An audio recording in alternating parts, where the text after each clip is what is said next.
Olá, bem-vindo à nossa aula de Geografia para o ensino, para o 9º ano do ensino fundamental.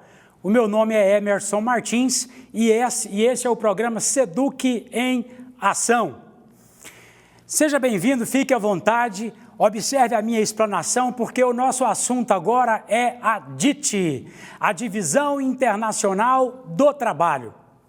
Ao contrário do que muitos pensam, do que muitos imaginam, não é uma divisão internacional do trabalho de pessoas, é uma divisão internacional do trabalho dos países, do trabalho das regiões, é uma divisão internacional da produção espacial nas mais variadas áreas do mundo. Espalhados pelo mundo, os países precisam produzir. Nenhum deles se apresentam no espaço geográfico de forma autossuficiente.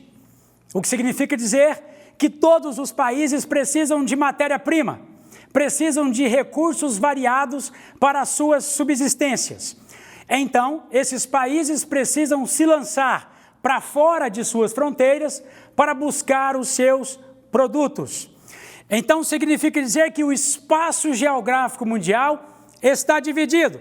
De um lado, países que produzem um tipo de mercadorias com mais especialidade, mercadorias mais modernas, com mais aplicação de conhecimento, com mais ciência, e de outro lado, um grupo de países que ofertam mercadorias com menos conhecimentos empregados, com menos valor agregado, como, por exemplo, matéria-prima, especiarias e etc. Um cenário se apresenta no espaço geográfico mundial. De um lado, países modernos, desenvolvidos, as chamadas metrópoles.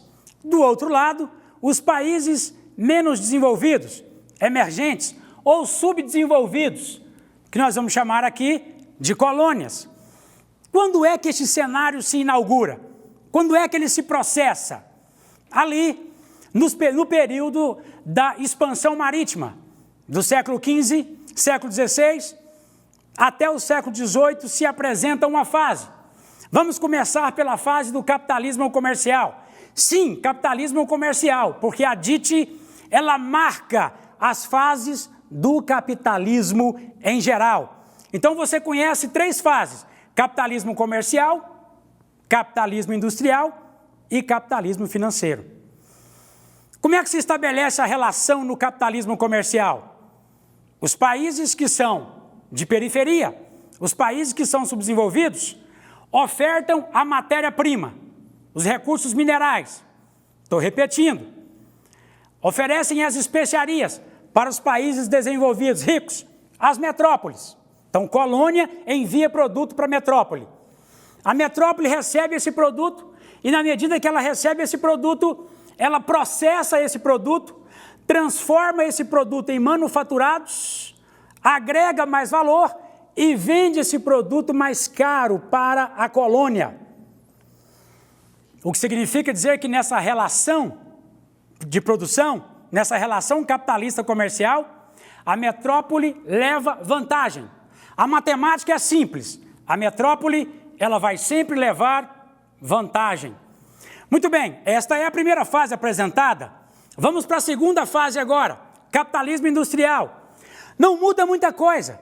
A situação modificada aí é os países que nós visualizamos como sendo metrópoles, eles agora vão enviar não produtos manufaturados, mas produtos industrializados. Vez que a indústria ocorreu, a revolução industrial aconteceu, então eles recebem matéria-prima das colônias e mandam o produto industrializado para onde?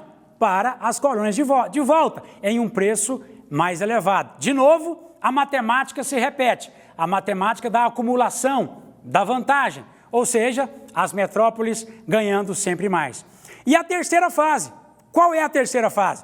Do capitalismo financeiro, em que as metrópoles já não são mais chamadas de metrópoles, são países que estão numa fase muito avançada do ponto de vista da produção, ou seja, a indústria se espalha mundo afora, há uma descolonização da África e uma descolonização da Ásia.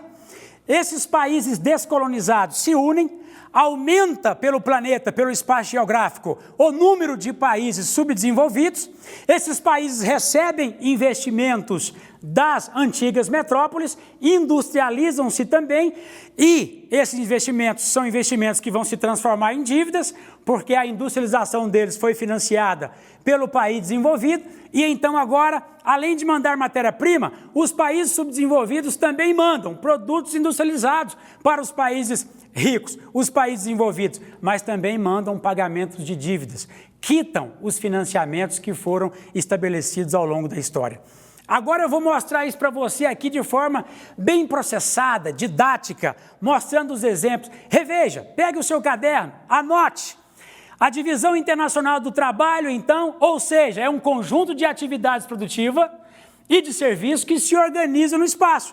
De um lado, os países desenvolvidos, de um lado, os países mais pobres, os países menos desenvolvidos.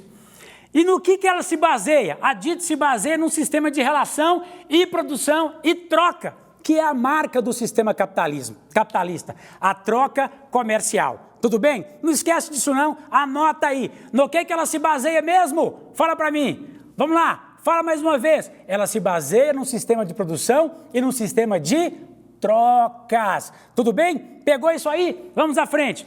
Além disso, a DIT está fortemente atrelada ao quê, hein? Eu já falei disso agora há pouco. Ao que a DIT, a Divisão Internacional do Trabalho, está atrelada? Ao sistema capitalista e às suas respectivas fases, as 3 fases que eu apresentei para você. A DIT marcou a organização do espaço geográfico sob, então, o domínio capitalista. Então, a DIT reflete ao longo da história e do tempo. A DIT reflete ao longo do espaço, no espaço geográfico, aquilo que o capitalismo estabelece como regra de funcionamento. Capitalismo, que você sabe, é o sistema produtivo que está em voga nos nossos tempos atuais. Vamos lá, mais um pouquinho. Nenhum país no mundo é autossuficiente. Todos os países precisam de produtos. Ninguém consegue produzir tudo sozinho. É preciso ir para além das suas fronteiras. É preciso ir para além dos seus espaços internos, dos seus territórios, buscar outras mercadorias. Então, essas relações que se estabelecem de produção de um lado e de outro, nós chamamos de Divisão Internacional do Trabalho. E como é que funciona a variação da DIT ao longo do tempo e da história?